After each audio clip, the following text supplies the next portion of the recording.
Assalamualaikum warahmatullahi wabarakatuh. Alhamdulillahirabbil alamin. Senang sekali berjumpa dengan kalian di mata kuliah organisasi dan institusi internasional. Pada kesempatan kali ini saya Sugito akan menemani belajar kalian dalam topik perspektif organisasi internasional. Sebagai bagian dari studi hubungan internasional, OI atau organisasi internasional tidak lepas dari kontroversi yang dibangun atas perbedaan cara pandang atau perspektif seseorang dalam melihat OI ini. Ada orang yang kemudian mengatakan OI itu berhasil dalam mengemban tugasnya. Namun tidak jarang juga yang mencibir karena kegagalan dari OI itu. Ada orang yang sangat mendukung keberadaan WTO atau World Trade Organization, namun ada juga yang sangat membenci keberadaan WTO ini. Demikian pula ada sekelompok orang yang sangat mendambakan kehadiran PBB atau Perserikatan Bangsa-Bangsa untuk menciptakan perdamaian. Namun tidak sedikit orang yang sangat pesimis terhadap kontribusi PBB dalam hal keamanan dan perdamaian internasional. Nah, semua kontroversi tersebut disebabkan oleh perbedaan cara pandang dalam menjelaskan organisasi internasional. Nah, saudara-saudara sekalian, pada pertemuan kali ini kita akan berdiskusi tentang 3 perspektif OI, yaitu realisme, liberalisme, dan marxisme. Perspektif pertama adalah perspektif realis. Nah, orang-orang realis mencoba membangun argumentasinya dengan meletakkan negara sebagai satu-satunya aktor penting di dalam hubungan internasional. Menurut mereka, negara itu akan selalu bertindak rasional dalam menjalin hubungan atau dalam hal membuat politik luar negeri. Nah, rasionalitas ini adalah negara selalu ingin mengedepankan pencapaian kepentingan nasional mereka. Dan dalam konteks mempertahankan maupun mencapai kepentingan nasional ini, negara akan selalu berada dalam situasi struggle for power dengan negara-negara lainnya. Sehingga yang akan muncul nanti di dalam dunia internasional itu adalah sebuah situasi internasional yang akan dipenuhi oleh konflik, atau dengan kata lain situasi internasional yang sangat konfliktual. Nah, suasana konfliktual ini kemudian mendorong negara-negara itu untuk memperkuat dirinya dengan harapan mereka nanti akan menjadi pemenang dalam kompetisi yang anarkis ini. Nah, selain itu juga negara terdorong untuk melakukan taktik-taktik aliansi, dan ini dilakukan supaya mereka menjadi lebih kuat. Ya, dan juga taktik aliansi ini adalah salah satu cara untuk membuat balance of power yang akan menjadi mekanisme untuk mereduksi potensi peperangan di antara mereka. Nah, dalam kondisi hubungan internasional yang konfliktual dan anarki ini, maka negara akan mencoba memanfaatkan organisasi internasional itu sebagai instrumen kebijakannya. Jadi OI itu adalah media untuk negara-negara menyalurkan hasrat kekuasaannya. Nah, saudara-saudara, pandangan realis ini sangat cocok untuk menjelaskan bagaimana perilaku Amerika Serikat dan 4 negara anggota tetap Dewan Keamanan PBB dalam proses pengambilan kebijakan di Dewan Keamanannya. Nah, tidak jarang kebijakan-kebijakan keamanan PBB ini akan diwarnai oleh kepentingan-kepentingan Amerika Serikat dan anggota lainnya. Ya, misalkan ketika PBB tidak berdaya untuk menghasilkan resolusi bagi Suriah atau perdamaian Israel-Palestina.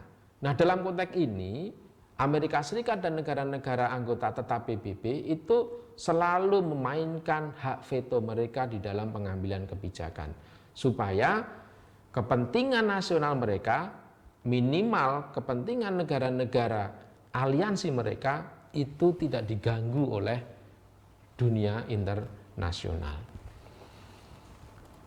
Yang kedua, perspektif muncul dari orang-orang liberal atau kita kemudian menyebutnya sebagai pendekatan atau perspektif liberalisme. Nah, ini berbeda dengan orang-orang realis yang meyakini bahwa negara adalah satu-satunya aktor. Orang-orang liberal justru meyakini bahwa di samping negara masih terdapat aktor-aktor lain dalam hubungan internasional, seperti individu, kelompok-kelompok non-negara atau NGO, ya, kemudian perusahaan-perusahaan multinasional. Nah, dari munculnya aktor-aktor non-negara, maka orang-orang liberal ini mencoba membangun argumentasinya. Itu diawali dengan asumsi bahwa individu itu sebenarnya memiliki moralitas dalam perilakunya. Nah, individu ini kemudian berkelompok membentuk negara. Bahkan negara kemudian dipimpin oleh presiden atau oleh individu itu. Oleh karena itu sebenarnya negara itu memiliki moralitas di samping sisi-sisi negatif seperti yang disampaikan oleh orang-orang realis tadi. Nah, dalam hal ini negara kemudian ingin menjalin kerjasama dengan negara lain. Jadi dalam konteks moralitas, nilai-nilai kebaikan, negara kemudian ingin menjalin hubungan dengan negara-negara lainnya. Dan keinginan untuk membangun kerjasama dengan negara lainnya itu semakin didorong dengan munculnya interdependensi yang semakin menguat antar aktor itu. Jaring-jaring interdependensi dan kerjasama tersebut kemudian memerlukan organisasi yang mengelola dan melakukan aksi bersama dari para anggotanya. Nah, saudara-saudara sekalian, dalam konteks ini, OI menurut orang-orang liberal itu sebenarnya mereka aktor independen, bukan alat. Tapi dia aktor independen yang mampu bertindak atas mandat yang diberikan. Sekaligus OI itu menjadi arena kerjasama bagi negara-negara anggotanya. Mari kita ambil contoh misalkan WHO atau World Health Organization. WHO ini dengan kapasitas pengetahuan dan sumber dayanya, mereka mampu menjadi aktor yang memimpin negara-negara anggotanya dalam mengatasi COVID-19. Demikian juga dengan Uni Eropa, yang mereka mampu menjadi arena kerjasama bagi negara-negara anggota Uni Eropa untuk mencapai kepentingan bersama.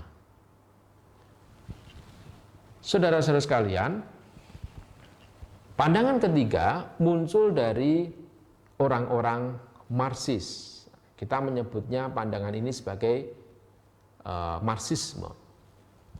Nah, Marxisme ini hampir mirip dengan realis sebenarnya, cuman mereka memiliki perbedaan pada unit analisa. Marxisme lebih mempercayai unit analisanya itu lebih kecil dari negara, yaitu adanya kelompok-kelompok atau kelas-kelas ekonomi. Nah, kelas-kelas ekonomi inilah yang menjadi aktor penting di dalam hubungan internasional. Bukan negara, tetapi kelas-kelas ekonomi.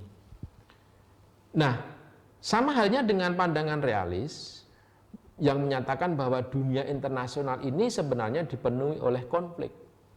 Nah, hanya saja orang Marxis lebih mempercayai bahwa konflik ini bukan terjadi antar negara, tetapi konflik ini terjadi antar kelas ekonomi, yaitu kelas borjuis melawan kelas proletar. Nah, dunia internasional sendiri sangat diwarnai oleh dominasi kelompok-kelompok kapitalis.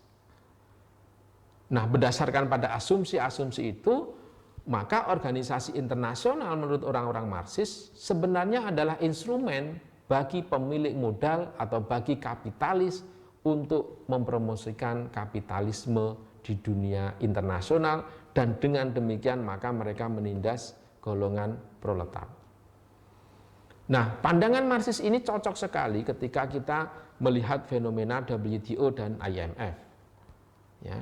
Kedua organisasi ini oleh orang-orang Marxis dituduh telah melanggengkan kapitalisme dan kemudian melanggengkan kesenjangan ekonomi di antara negara-negara maju dan negara-negara terbelakang.